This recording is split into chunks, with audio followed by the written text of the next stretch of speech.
To your surprise, your son is really struggling at his freshman year of college. Is it because he's struggling with imposter syndrome due to being a person of color?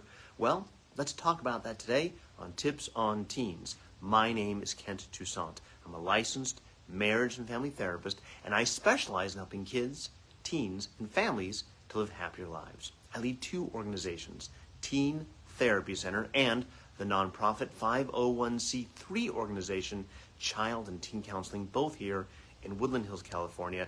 Every Wednesday at noon, I jump onto Facebook Live to answer your parenting questions. Let's answer today's. We are immigrants, and my son, who was born here, is the first person in our family to go to college. He started at UC Santa Cruz last fall. He did great in high school, but now he's really having a tough time with academics and homesickness. I read that it's really common for people of color to have imposter syndrome when they go to college. It seems like his self-confidence is really down right now from where he started off. Is there anything we can do to help? Yes, thank you for your question. First of all, let's define what imposter syndrome is. It's a term that reflects on a situation that pretty much everyone is confronted with at one time or another in varying degrees, where you feel like whatever your achievements are, they're not good enough. The accomplishments that you have succeeded in, somehow you're not worthy of those accomplishments. And if they don't already know it, everyone is eventually going to see you as a fraud and a charlatan, and it can be really debilitating to someone's self-esteem and motivation, increasing symptoms of anxiety and depression. Now, how that relates to someone of a person of color going to college, I don't know if this is the situation for your son, but since this is your question, it's a possibility that we need to consider. And why would it be affecting someone of a person of color as opposed to someone who may be white? And again, white people get imposter syndrome too, but for different reasons perhaps. So a person of color may feel like they're disconnected from their culture. Maybe that they're confronting microaggressions or not so microaggressions in their community. If your son's 18, I imagine he's a gamer. The online gaming community is rife with insults, and the more racist, homophobic, sexist you can be, the more that is encouraged in the online community. I'm not condoning it, I'm just stating a fact.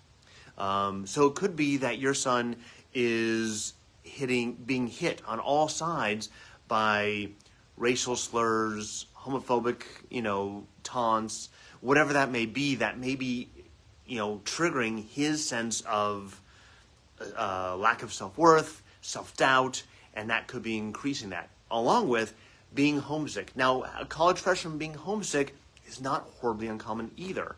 Are these all the things that are contributing to your son's struggles with academics? I'm not sure, but it is a possibility. What I'd encourage you to do is make sure you're reaching out to him regularly, having regular FaceTimes, phone calls, where you guys are talking with him, encouraging him, showing him love, not criticizing, not finding like, how did you on that test? More of, hey, how are you feeling? Are you approaching school the way you want to? What can we do to support you? We love you. We're proud of you. That positive encouragement, that unconditional positive regard is what we like to say as therapists.